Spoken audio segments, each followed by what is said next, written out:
to this week's Talking Codswallop. I am Gemma. When I first started this podcast about 7 years ago, I initially wanted it to be a platform for me to discuss things with people that are interests of mine and also interests of other people as well. So although it is a comedy-based podcast, there is times when we certainly can be serious. And this episode is possibly going to be one of them, the serious side of things. We may have a couple of giggles, but we may not. But it's important to certainly get this message across. So with me today, I have got a wonderful lady called Alison. Are you happy being called Alison? Sorry, I should have asked. I'm very happy being called Alison. I'm typically within the foundation called Al because our CEO is also called Alison and she's much more wonderful than I am.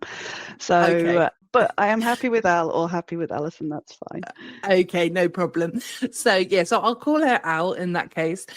Sorry, no, assuming pronouns as well. But obviously, I can edit this bit out. So, are you a she? I am a she, her, absolutely. Sad. I don't mind they, them, she, her. That's fine. Okay, fantastic. Yes, so this is discussing about the Sophie Lancaster Foundation, which is a foundation which is very, very near and dear to my heart. So please welcome to the show, Al. Oh, hello.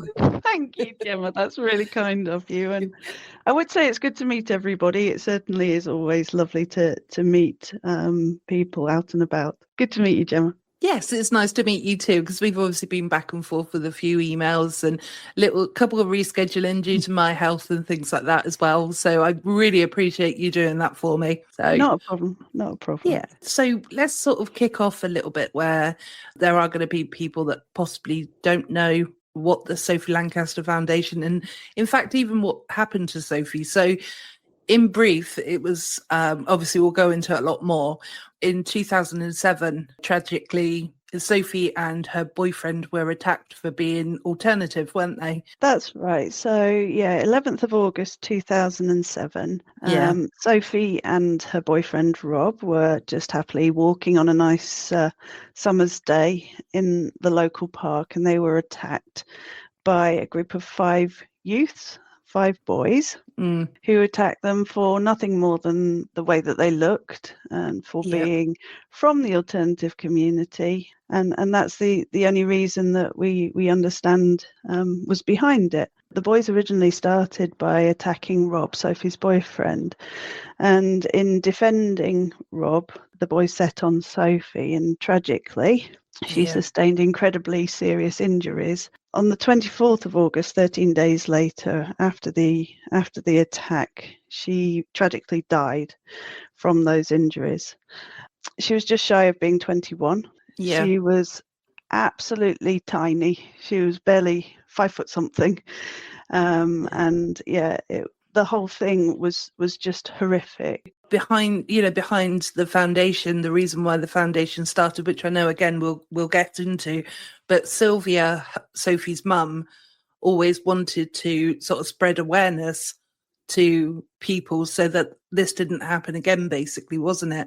And so even though she was absolutely grieving the loss of a daughter, she still went out and she started up the Sophie Lancaster Foundation to spread the word that people are people, isn't it? Basically. Yeah, that's exactly it. So in 2009, the foundation actually became a charity formally, and Sylvia was an absolute driving force behind it, and was, she just worked tirelessly. She was unfatigable in making sure there were 2 things really that she wanted to make sure of. The first is, as you're absolutely right in saying, is educating against the impact of hate crime, which and the thing is in law, a hate crime at the moment is against sort of protected characteristics, and I'm sure we understand protected characteristics quite well, their religion, their gender, their sexuality, and so on. And there are 7 of them. However, what the hate crime is in that context is it's a crime against a person being a person, that person. and further on, I would love to explain some of the things that we found out through a survey that the foundation did. But hate crime is particularly nasty because it is a crime against a person being who they are. Yeah. So, if you're mugged and somebody steals your phone, for example, you can kind of, I'm not saying it's nice, it's absolutely not. No. But you can rationalize that person was just stealing your phone because they wanted your phone. They're not attacking you. And the problem with hate crime, and why hate crime is so devastating, is because it's attacking a person just for being who they are, whether that's for having their hair how they like, or wearing the clothes that they like, or sort of liking the music that they like, or having tattoos, piercings as well, isn't it? Tattoos, piercings. It can either be something as stupid as having a favorite toy, or it's just elements of your personality and of who you are that you're attacked for. Previously, I got attacked, sort of not attacked, but I'd get ribbed at the gym. Because I'm a fairly old person and I'm a fairly chubby person, and and there I'm were chubby too, so some looks in the gym, and it's kind of but I'm just me. I can't, there are things that I can change, things that I can't change, and I am who I am. So that's why it's particularly difficult, because it is just for being who you are, and there's no rhyme or reason to it most of the time.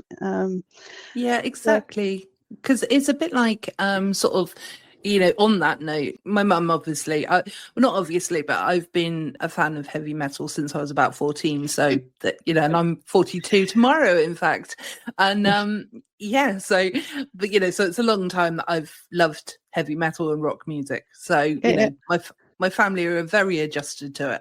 It's quite often that, like my mum might, or in the past, let's say, because not nowadays, but she may say, oh, that person looks a bit scary.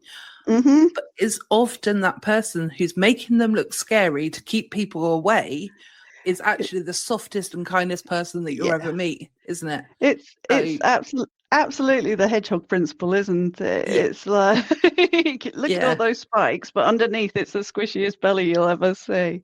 Yeah, so no, exactly. It's very true, and actually it's quite funny that you're saying. So first of all, it's my birthday on Saturday. We're almost twins. Almost twins. I'm just a little bit further down the road than you are. Mine's a bit of a milestone. So well, happy birthday then. Yeah, and happy birthday for tomorrow. So some editing for you right there. But no, not at all. But in a similar fashion, so when I was about 14, I discovered Alice Cooper. Okay. So he released Poison, which I think a load of people will know that song. It's just an absolute banger.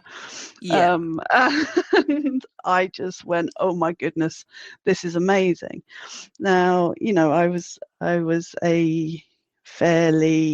was performing well at school. I was from good middle class parents, and then all of a sudden I was a fan of this bloke who had a woman's name, who wore makeup and black leather, and it was all a snake around his neck. A snake around his neck, and offended Mary Whitehouse and good knows what. So no, I very much understand the parents looking a little bit puzzled, and I think that they expected me to grow out of that one. Unfortunately for them, here we are 35 years later, and no, I still went to see him last year, and I'll still see him as long as I can, and many other long-haired rockers along the way. Yeah, absolutely. I want to be there with my Zimmer frame, still rocking. Oh gosh, yeah. I mean, it might not be with Alice Cooper, either, but there's some proper good bands around at the moment, and yeah, I may not look the part anymore, but I certainly do like the music still. That's interesting to say as well. This is when the news broke about Sophie. So it was 2007, wasn't it? Yep. My dad, who also he liked heavy rock. And at the time I was sort of dressing a bit more alternatively than I am now. It's only because it's a choice that I've made that I don't necessarily do it all the time now. But, it's it's up to you, isn't it?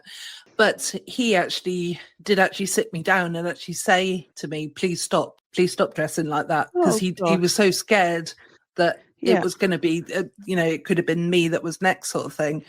And I said to him that, I don't want to. I want to express myself, But at the same time, he also did say that, whether he was right or wrong, I don't know.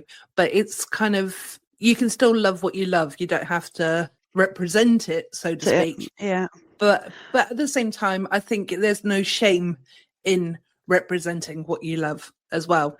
Because if you liked pop music, nobody's going to be, if you're walking around with I don't know, who's a popular person on pop music? Oh, it's a bad thing. But, if you were walking around down the street with Taylor Swift. Yeah, there you go. A Taylor Swift T-shirt on, people aren't going to do anything. But if you walk around with a Slipknot T-shirt on, they're going to go, huh? So you see, that's kind of funny. Sort of as we've moved on, sort of like nearly 20 years later, you literally got Slipknot T-shirts and Nirvana T-shirts in Primark. Yes, exactly. And then you're like, and then it's now, it's part of the fashion. Now I'm not gatekeeping at all. I'm not saying that people shouldn't, I'm not going into the band T-shirt argument of you mustn't be able to name 3 songs or any of it. Yeah. But it's funny how, sort of 20 years on, and actually the heavy metal side of things we're a bit cool now. Who knew, huh? Yeah, exactly. Although I preferred it was when it was underground. The tickets were a lot cheaper then as well, weren't they? So that is a very good point and well made. But no, absolutely. Yeah. But no, I mean, so going back to what you were saying about being sat down and sort of asked to maybe tone it down a bit. And that's, again, that goes back very much to something that we found. The foundation did a survey in 2023.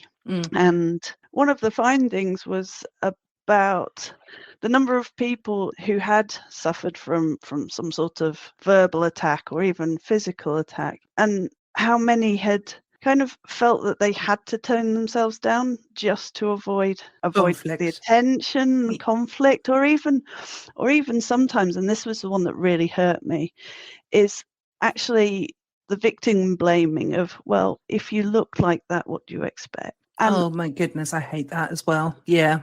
That just made me cringe. I cannot understand a world where somebody who has been attacked, whether verbally or physically, is told that they've brought it on themselves. It just doesn't make any sense to me. So I mean, within the survey that we did, if I can just give you some stats, because they're quite shocking, actually. So of the people that responded, so it was a hate crime survey. Of the responses we got, 80% of people who responded had been a victim of hate crime. Now, I suppose that seems like an incredibly high number. It's not surprising given that the survey was about hate crime.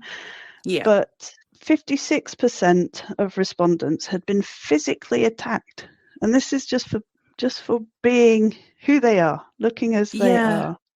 28% had regular verbal abuse, suffered from regular verbal abuse. That's horrific. Just for being who they are. And 27%, and this actually really does upset me. I think even saying it upsets me is an understatement. 27% of respondents had felt suicidal. Oh my goodness. I genuinely can't understand a world where people think that abusing and assaulting people to that extent is acceptable. No, But it isn't. It isn't. And I can't believe that, like you said, it's nearly 20 years on and it's still happening. Do you know what I mean? And with exactly, technology, it's possibly worse now. possibly even more so. Yeah, yeah, Yeah. yeah. And the thing was, one of the key findings, and it goes back to one of the core sort of tenets of the foundation. 73% of the incidents went unreported, and those that did report incidents, 69% were unsatisfied with how they were treated, what came of that report. I mean, it is absolutely gobsmacking, and that Yeah. report has been so incredibly important in opening the eyes of agencies who just don't understand. I mean, obviously there's the police. They are lacking in some respects in knowing how to respond to these sorts of attacks. How do they Yeah. go about supporting? And that's one of the things that the foundation, and I'm super proud of the foundation for doing, is being able to even educate the police on, Yeah. this is what's happening, and this is how you can respond or should respond, and to really advocate for people in the alternative community to say, most of them are hedgehogs. Most, the Yes. vast Yeah. majority of people in the alternative community are just wanting to crack on and live their lives, and they're getting, all this nastiness. What? Because they're wearing a battle jacket, they've got a tattoo, they've Yeah. got a bit of a different hairstyle. I mean, it's Yeah. Yeah. Or they look like a so-called, I'm going to stereotype them, but like air quotes, skinhead, kind of thing. Yeah. exactly. And I mean, it's kind of prevalent throughout. And I again, I get annoyed when, there are various adverts that I've seen, and it's basically just ridiculing, like goths, for example. They're so miserable. Look at them sitting on the tube with their pet crow or something. Or, Yeah. it's like, can we stop that? If that was a Taylor Swift fan that they were ridiculing for being, I don't know, all giddy and excitable, for example, Yeah. then you can imagine that would be a right fuss kicked up. But it just Yeah. seems, if you're in the alternative community, you can happily be targeted. Yeah, and it's just not right. It's not right at all. So, No. yeah, this is one of the good reasons why I love the fact that the foundation is in existence. But at the same time, you can only, I mean, you're obviously doing amazing work. I'm not taking away from that, but you can only do so much, can't you? It needs Exactly. to sort of have other forces, like you said, like the police and other people as well, stepping in and learning how to actually deal with these situations. I'm kind of repeating back what you just said yourself, but it's right. It's true. And it is important. And in fairness to the police, right? Obviously, the police is a huge organization. You say, we Yeah. talk to the police. Yeah. Literally, hundreds and thousands of members of the police force across the entirety of Great Britain.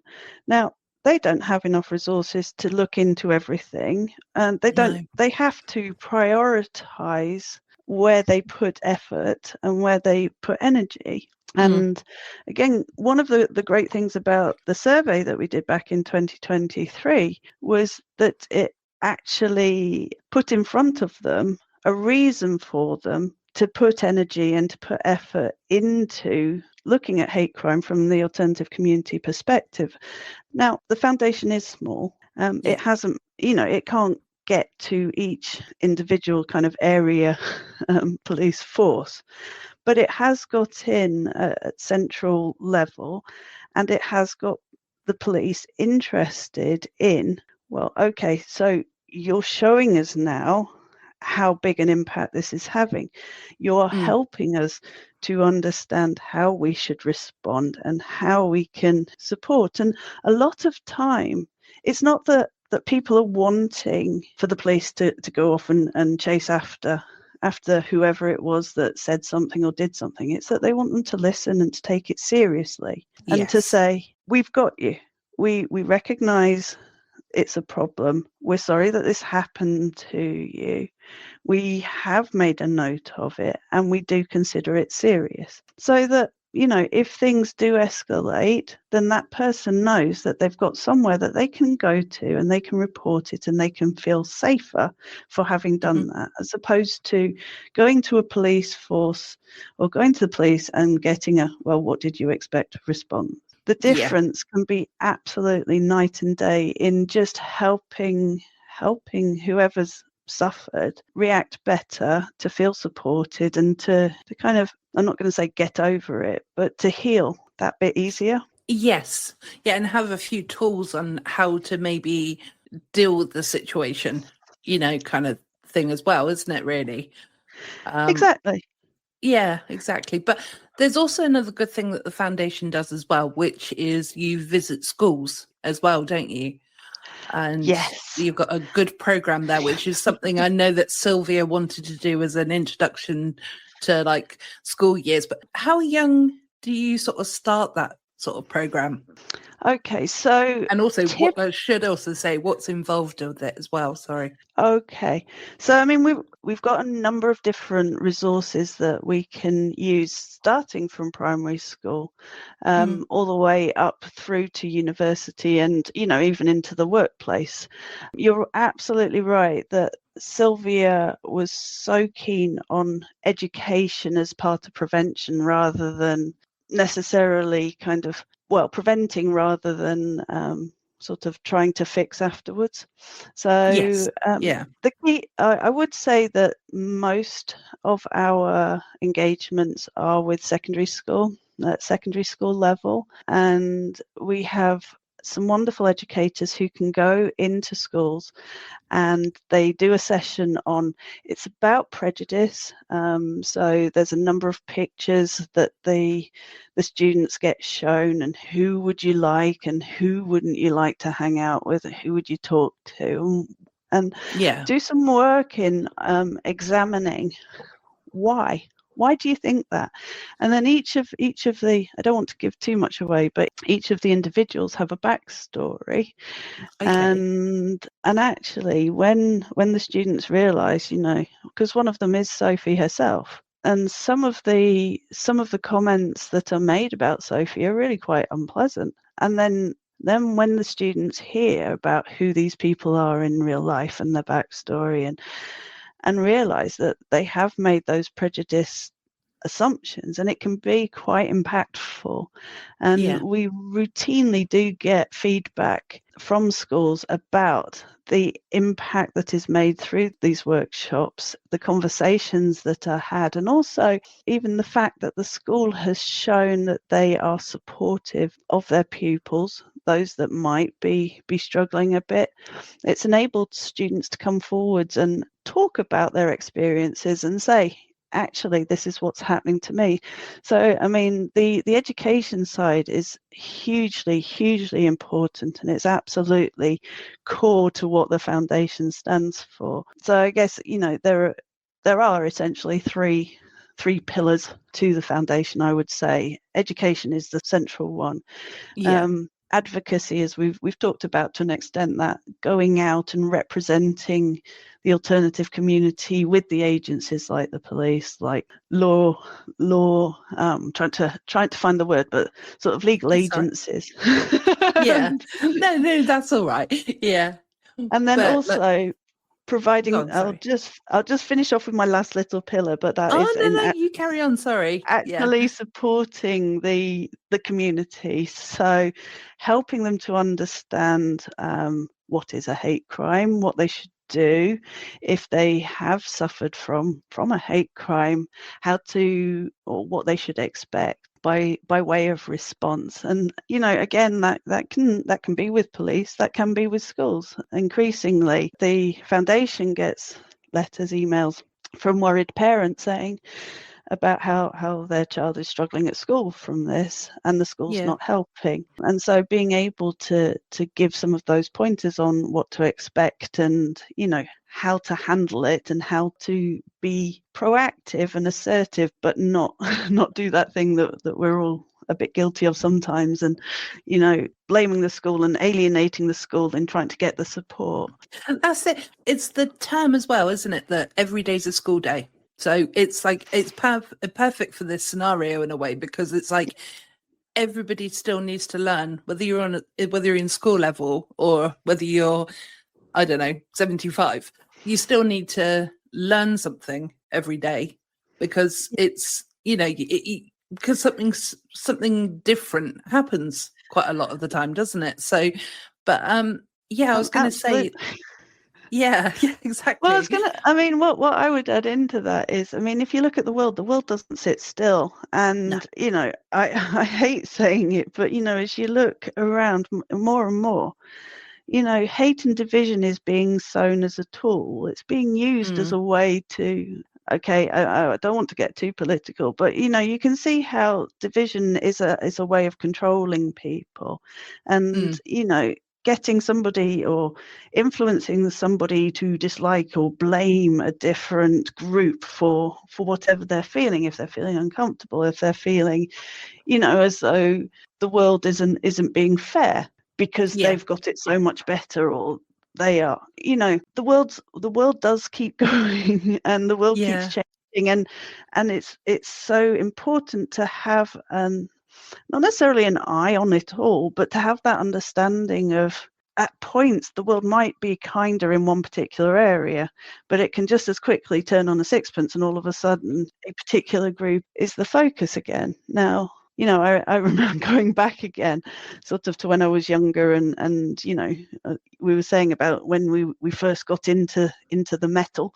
And at that time, as I was saying, Mary Whitehouse was throwing things around and saying this is the work of the devil and this, that, and the other, and there was all sorts of slightly puritanical kind of things being thrown in the direction of metalheads, who mostly had, were just nice kids who liked listening to loud music. Yeah, exactly. Well, that was some time, like the Satanic Panic and stuff like that. That exactly stemmed from that sort of thing as well, didn't it? So, and it was I can't remember the guy's name; it's completely gone out my brain. But the lead singer of Twisted Sister, he actually went to court, didn't he, at one point? And he stood up. Oh, for... he was, yes. Yeah. Now, Dee Snider. There we go. Dee Snider. Snider. That was it. Yeah. Yeah. No, he's been absolutely brilliant in it all, hasn't he? And just sort of saying, forgive my phrasing, but just calm down, everyone. Yeah, exactly. And we're not going to take it anymore. Yeah, exactly. But I do think that it is a really, really good thing that you are sort of educating pupils, because I think the earlier that they learn these things, the more it becomes a normal thing. And that's what you're kind of trying to do, isn't it, I suppose? Yeah, and I think, quite often we know that schools are this they can be a big boiling pot of, teenage and hormones and God knows what else, and confusing times, and it can be really, really difficult, and especially if you're feeling vulnerable, to lash out, or, to just not be the person that you really want to be. But it becomes harder to do that if you understand the impact that you are having on a person through doing that sort of thing. Yes. And by explaining, as I said at the beginning, the difference between I would never advocate for people to steal people's phones, but the difference between, this is something that happens because somebody wants your phone, and this happens because they're having a go at you, and the difference between how people respond to that and how it impacts them is huge. And if students particularly can turn that on themselves and go and understand, I wouldn't like for somebody to have a go at me because I like Taylor Swift, or I again, I'm struggling for trendy names, but because I happen to like Eminem or whoever. Is Eminem trendy? Yeah, he's all right. I don't know. Like, Listeners, insert title here, of exactly. of the person, you know who we're talking about. Exactly. The problem So is yeah, you're so deep into the heavy metal and rock world. I don't know what's popular anymore because I only know what's popular in my ears. So yeah, this it's is hard, isn't fair. it? On a Yeah. different sort of going slightly off piste, and I'm sorry, listeners. We've pretty much done a slalom all around this, but Oh, don't worry. no, I just find it incredibly difficult to keep up with music, full stop, and who's new and who's even in the metal world. I'm feeling I'm Yeah. perhaps a little bit behind, but Yeah. yeah, no. Going back, so yes, if you can maybe turn a mirror on actions and attitude and show how that could impact, it does become, well, it is quite an impactful thing we've discovered. Yeah, which is good. And here's hoping that it really does sink in and it does work. Because I think, it's 2025. I think it's time that we stop doing this now. I would love for it. Because going back to Sophie's original story, so obviously the 5 youths that attacked Rob and Sophie, they were arrested and they did go to court. Yeah. 2 of them were actually charged with the murders and the other 3 were charged with the attack on Rob. But in sentencing the youths, the judge actually noted the crimes as being hate crimes. So although it wasn't protected characteristics, it wasn't because of gender, it wasn't because of religion. He noted it as hate crime and applied the uplifted sentence. So if a crime is a hate crime, it gets an additional percentage of time. And Okay. in sentencing these youths, he applied the additional sentence because he did note it as a hate crime, although it doesn't fall technically under the protected characteristics. He was quite clear that it was a crime that was committed for being who they were, Yes. Yeah. which the definition of hate crime. And again, so going back to the aims and the ambitions of the foundation, that's one of the things that the foundation continues to push for is the expansion of the category or the categorizing of a hate crime to Yeah. include alternative subcultures in the categorizing. So for being attacked for being a goth, for being a metalhead, for being a punk, that's it's one of the ambitions of the foundation. And tied into that is, so it has been put forward and was knocked back. So the foundation put it forward as a legal requirement. It did get knocked back because at the time there wasn't enough evidence to suggest that it was happening on a big enough scale. So again, going back to the survey, that was the first step into showing this is actually a big deal and happens quite a lot. This Yeah. happens more than you might be thinking, but of course we didn't have stats to back it up. So the survey has helped with that. And moving forwards, again, one of the things that the foundation is very keen on is to ensure that the alternative community feels supported in reporting when this happens and how to report it, so that it does become very obvious that this is a big deal and it does happen a lot, and it should be taken seriously. Yeah. We keep Yeah. going, even though it is 2025 and you would We like to fight think the that good it's fight. we Yeah. keep going. Yeah. Yeah. Yeah. Oh, well, that's it. And I think that's what's good about the foundation is that for the alternative community, at least we have got you in our corner. And, there is that story out there which, we can sort of go back to. Is there a support option? So like if somebody was being treated badly and they could come to somebody to the Sophie Lancaster Foundation or So at the moment, unfortunately, although you can certainly email, the team is very, very small and actually don't have the resources that we would like at the moment. But one of the wonderful, wonderful things that has happened recently is that we have been granted some lottery funding, or the foundation has been granted some lottery funding. Oh, that's awesome. Yeah. Yeah, no, absolutely Unbelievable. gobsmacking, and it's an absolute testament to our CEO Alison and the team that work with Alison, because it's only a tiny team.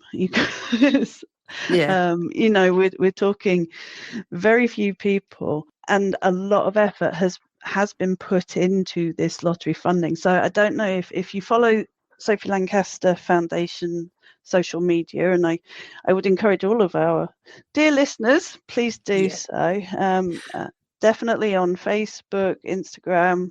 We've come off X recently, just in response to the way that X is being run, or Twitter. I And agree. I have to confess I've come off it myself from a personal point of view, but most other social media were there. Yeah, I was going to say I haven't come off of with this podcast. I haven't come off of X yet. I call it Twitter. I'm still going to call it Twitter. Oh yeah, But no. that's not the X. But Well, yeah. But then given it's because I'm such a small platform. I need as much as I can to coverage, get it out there. Yeah. and we get that.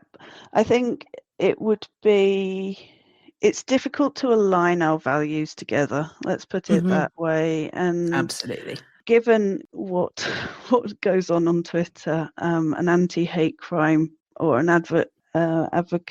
advocating foundation for those who are impacted by hate crime, it's not the right platform for us to be on.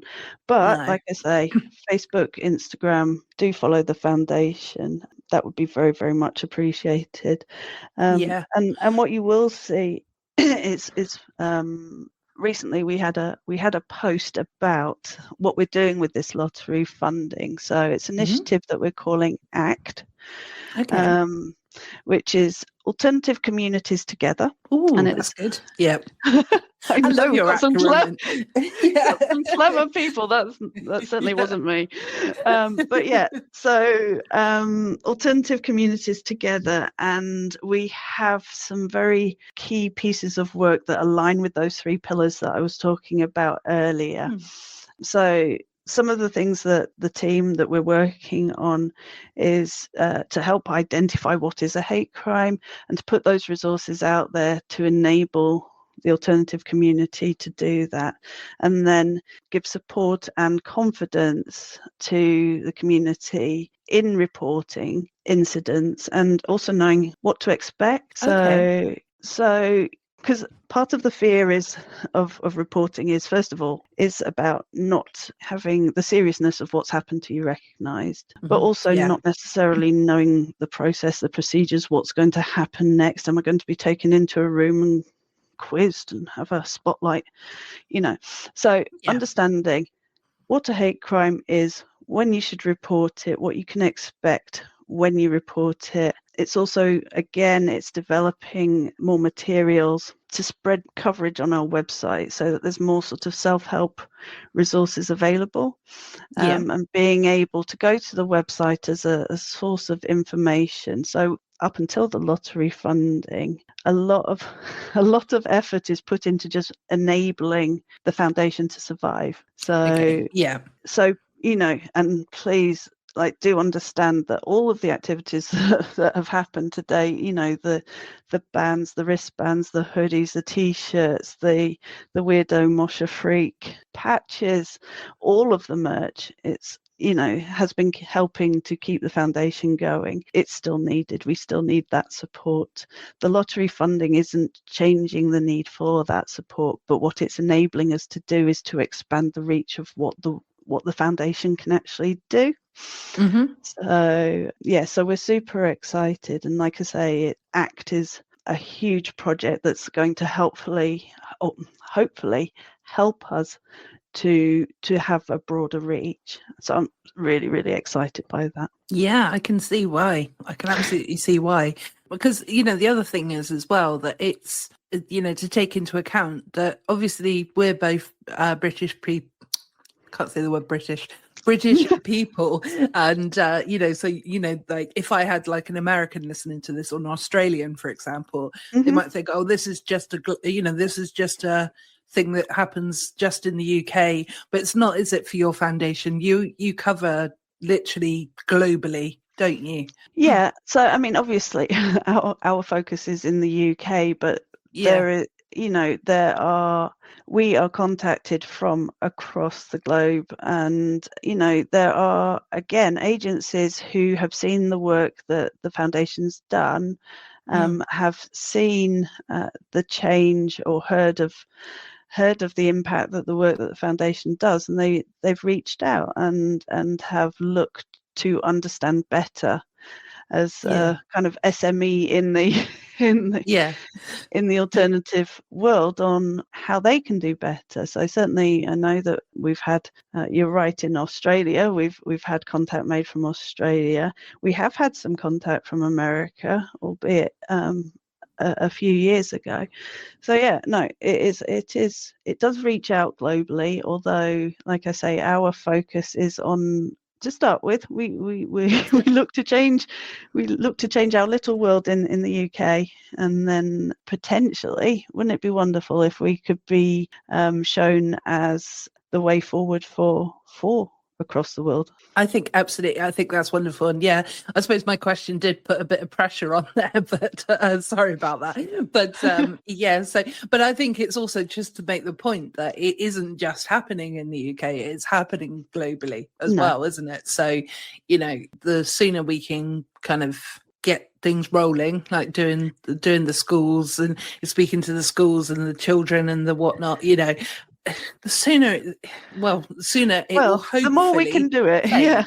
Yeah, exactly. I mean, the thing is that, so obviously our focus is on the alternative community, but you see what's happening in other areas of the, not the alternative community, but our communities, particularly, right? So we're not, I have to be careful here, because we as a foundation, we stand with anybody that suffers as a result of hate crime. Okay. But yeah, no, I think everyone. I just wish that everyone.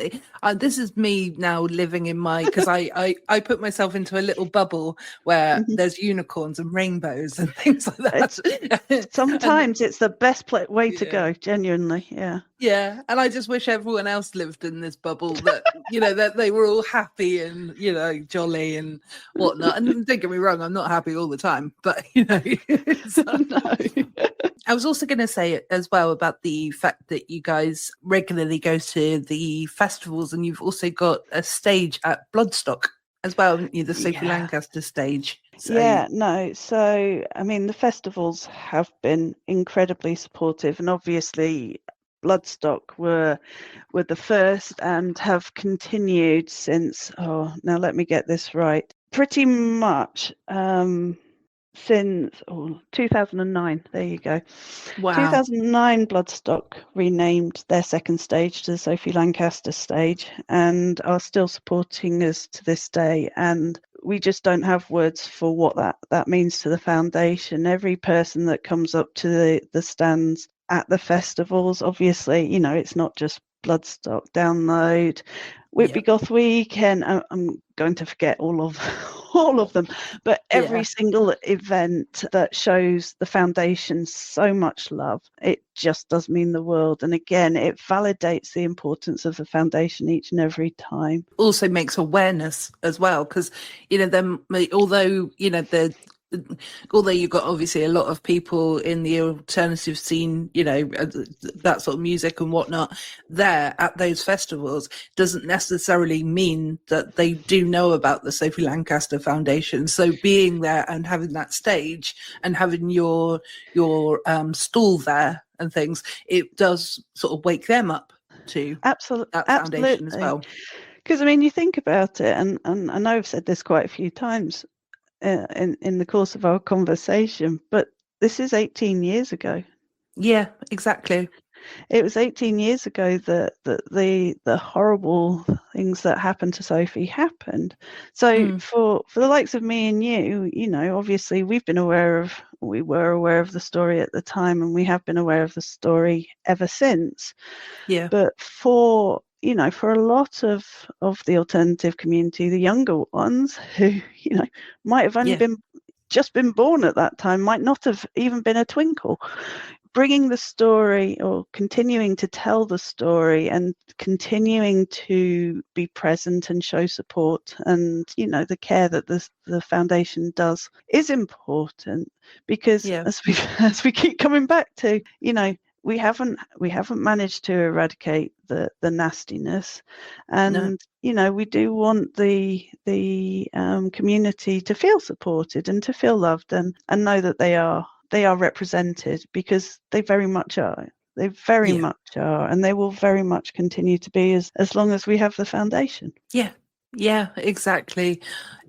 So, I mean, was there anything else that you wanted to sort of touch upon? I think the only things that I would like to really say is to express thanks and love to everybody that supports the foundation and those who are new to it. So I think that's always the case. And even if, because obviously times are hard financially and things like that for everybody, not just foundations, but if you can donate anything, or you buy a t-shirt, you buy some of their merch or whatever, it all helps. It goes towards the foundation, doesn't it? So absolutely.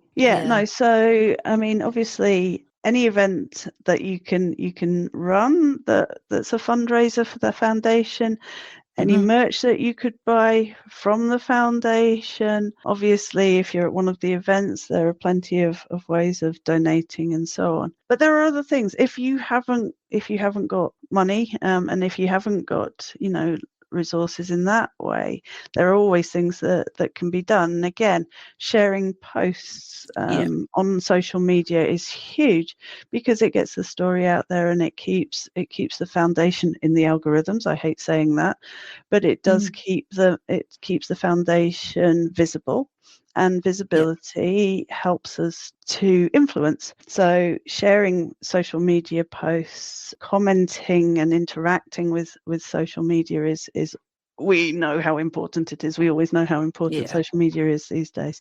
That's huge. The other thing that I would say is, although the information isn't up there yet, I think if you do suffer from some sort of incident as a member of the alternative community, there are a number of ways that you can report it. And reporting it, even if you don't want any further action, is important. And I hope that I've sort of explained why that is. But you have, but it's good to reiterate, definitely. If it's not reported, it's not seen as a big deal. It's the number of incidents is not known. So it is important. There are a number of ways that you can do that. Obviously, you can ring 999, obviously, if there is a serious incident and it's in progress. If it's an after the event thing, you can ring, I think I'm going to get this wrong, I'm getting myself muddled now, but I think it's 111 that you can ring. So it's a non-emergency police line. It's I think it might be 101, that one. I could be wrong. I could be absolutely wrong. So I'm sorry if I am. No, I will absolutely find the number. And there's also a website, which is, if I can provide you with the link, and maybe you can share that out afterwards. No problem. So there is anti-hate crime, so who we have very good and strong working relationship with, and they will take the details. You can do that online. And again, it registers that this has happened, and keeps showing how prevalent this is. So because the sad thing is, it's all about data, isn't it? It's all about statistics, and things don't. Unless it's the allocation of resources, isn't it? It's the allocation of resources. So it's the squeaky wheel that gets the oil. Yeah, exactly. So definitely what I'm going to do is not only, obviously, when I advertise the episodes, because it will be in about a month's time this one comes out, what I'll do is in the description of the podcast is I'll put all of your social media and everything, and I'll put the link that you send me in there, but also we'll post it on the actual social media as well, so that we can try and help as much as possible as well, because Yeah, I know I keep reiterating, but I just want this to stop now. I'm more than happy to welcome people into my happy little bubble. I know, Yeah, but the world yeah, out there is big and scary enough without, yeah, having to go through your wardrobe and pick out something that's acceptable because you don't want yes. to, you don't want to have the hassle. So, yeah. No, yeah, Mm. you're absolutely right there. Well, thank you ever so much for your time with talking to me about this. Like I said at the beginning, I know normally I'm like comedy podcast sort of thing, that I put on a bit of a persona and whatnot. This is something that was truly, truly important to me, this foundation. And I'm just honoured that you took your time to actually speak to me about it. So Gosh. No, yeah, I mean, just thank you. I mean, I've got to thank you because, it's continuing to give visibility to the foundation in any way, shape, or form is just so valuable. It's such a small foundation, but it has such big impact. But, yeah, without people like yourself and, listeners who have supported us, listeners who might support us moving forwards, it just literally means the world to the foundation. And, hopefully that comes back to all of you as well in the love and care yeah. that the foundation provides. Yeah, absolutely. I can't think of a better way to end this episode other than saying, I think that we've been talking enough codswallop this week. I have been Gemma, and you have been Al from Sophie Lancaster Foundation. Woo! Woo! Yeah, No, no, I know. thank you so Woo, much, sort of. Gemma. Hi, everyone. This is just a quick note to mention that both myself and Alison did actually look up the telephone number for the 24 hours a day, 7 days a week, so 24/7 police service. So it is 101. From a personal point of view, I can't go into detail, but we have had to use this service, and I can assure people that everybody is very, very kind on the other side of the telephone, and also they are very supportive as well. So don't feel like you're wasting anybody's time by reporting these hate crimes, because truly, not only does the foundation need you to do that so that they can sort of use the data and things like that, but like I said, obviously, sorry to refer to you as data, so I do apologize for that, but it also does show people that this is a true thing, and we do need to nip it in the bud and try and get on top of things. So, but also Alison did send me a quick email as well with a couple of links. Now, this is a bit of me reading. So for those of you who listen on a regular basis, you know that my reading isn't fantastic. So for anyone who's new listening, I am dyslexic. So if I do make any mistakes or laugh a little bit, I do apologize, but I also do take this very seriously. So there's a couple of websites that you can refer to, which is reportit.org.uk, and that's a police website for reporting hate crimes. StopHateUK.org is another charity working to challenge all forms of hate crime and discrimination. So reporting on either or both websites supports the community in ensuring that the extent of hate crimes against the alternative community is visible. So, obviously that's massively important. Obviously, this information as well can be found either in the description of this episode. I will put all the links in there. It can be found on the website as well, which is sophielancasterfoundation.com. So you can visit there. And also, obviously, the social media pages as covered on the episode as well. And also, there will be lots of like events and things like that you can either take part in or you can share, whatever the means that you have that you can do would be amazing. To continue on with the email, I'm sorry about my voice as well. I've got a little bit of a cold at the moment. But you can report a hate crime on the phone, call 999 in the case of an emergency, or otherwise ring 101, as I mentioned earlier. The National Police telephone number, which is staffed 24/7 to give support and advice. And I truly mean this. They really are supportive and kind people on that phone. So, and I know that from experience, as I mentioned earlier. You can also report it online with your local authority or nationally through the True Vision reporting site, many victims feel better once they've told someone. They just want to be heard, which is true, isn't it? For more specialist hate crime, then you need to contact Stop Hate UK. This offers a service in some of the areas in England. They work to challenge all forms of hate crime and discrimination based on any aspect of an individual's identity. And of course, then we've also got Crime Stoppers, which is an independent charity that enables you to report crime by phone and online, and that's anonymous as well. So 24/7, 365 days a year, after receiving your call or completing the anonymous online form, a report is sent to the relevant authorities with the legal responsibility to investigate the crime. Their telephone number is 0800 555 111. So there is support out there, guys. If you are feeling like any of the things that we discussed in this episode is relevant to you, then reach out, whether it be a family member, a friend, or one of these support systems. And people are waiting and willing to hear you out. So nobody is alone. I think also I just wanted to quickly say as well, a massive thank you to the Sophie Lancaster Foundation, not only for talking with me, but also for all of the work that they do. You guys are truly trying to make this a wonderful world, and that is appreciated.